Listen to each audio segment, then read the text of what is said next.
Welcome back to the channel, and hello if you're new. Before we get into the video, let me know your thoughts down below and hit that like button, and consider subscribing to the channel. Hit that notification bell to stay posted on my future content. And now without further ado, let's get into it. So today we're going to be diving into a topic that's incredibly close to my heart, and that is Doctor Who. Before we get into it, I have to make you understand, this isn't just a show for me. It's been a part of my life since I was 8 years old. Saturday nights at 6 or 7 p.m. were sacred. The world paused as the TARDIS took us on adventures through time and space. It wasn't just entertainment for me, it sparked my love for science, astronomy, and storytelling.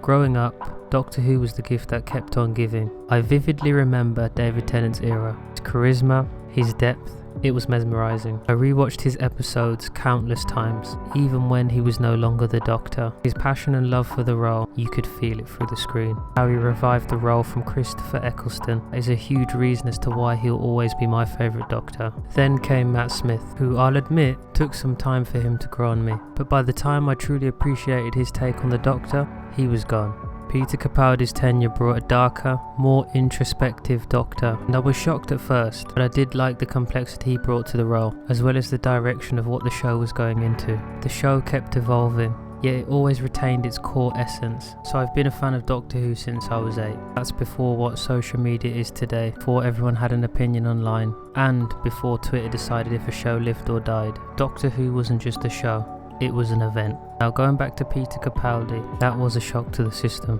Suddenly, the Doctor had edge. He wasn't playing it safe. He questioned himself. He let you sit in the grey areas and left you thinking, would the Doctor really do that? That moral tension? That's what Who used to be about. It was about teaching us something. And he reminded me of the old school Doctors. And don't get me started on Missy. She had an incredible take on the Master. She brought this unhinged charm that somehow worked.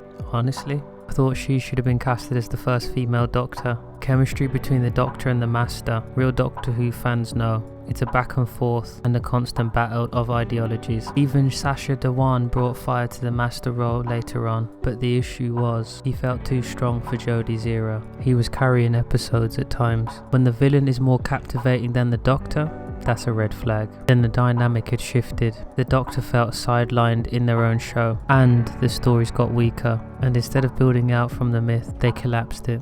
And then came the 14th. And let me make this clear. Don't think the show fell off because she was a woman. That's a lazy take. It fell off because the stories were weak. Writing lost its tension, and the dynamics with the companions just had no flavour. Jodie had charisma, but it felt like she was never the focus.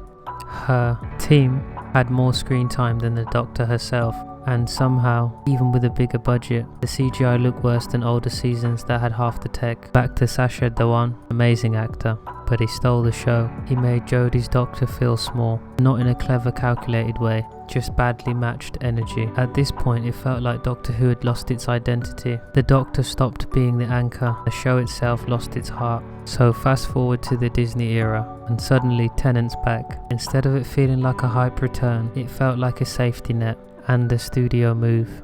I watched the 60th specials, and honestly, they look clean, no doubt, but emotionally, empty. It was like fan service with no real soul behind it. It didn't fix the damage, it just paused it. They tried to bait fans with cheap, quick nostalgia to distract us, and then we've got a new Doctor again. 15's full first episode felt like a weird tone and very confusing energy. Wasn't sure if it's a kids show now, or if it went dark and political, or even if it went in the direction of a musical. It's like the show doesn't know what it wants to be anymore. You can feel the hands of a big studio behind it, trying to make it global and make it sell. But the charm, the core identity, gone.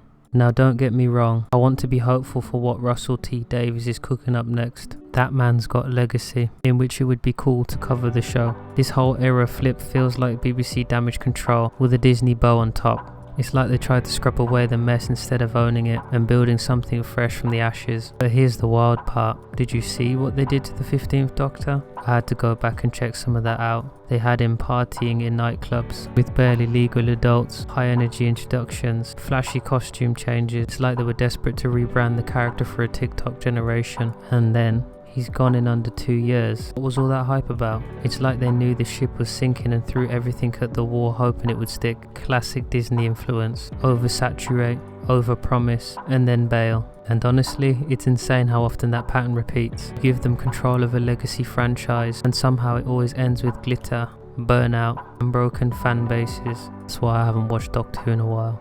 So yeah, if you're wondering why Russell T Davies came back, it's simple: clean-up duty. Maybe this time they'll let Doctor Who be Doctor Who again. No glitter, no gimmicks, just stories worth remembering. But yeah, that's just my thoughts. If you enjoyed the video, make sure to subscribe, leave a like, and hit that notification bell to stay up to date on my future content. And let me know your thoughts down below in the comments. On that note, I'll catch you in the next one. Peace.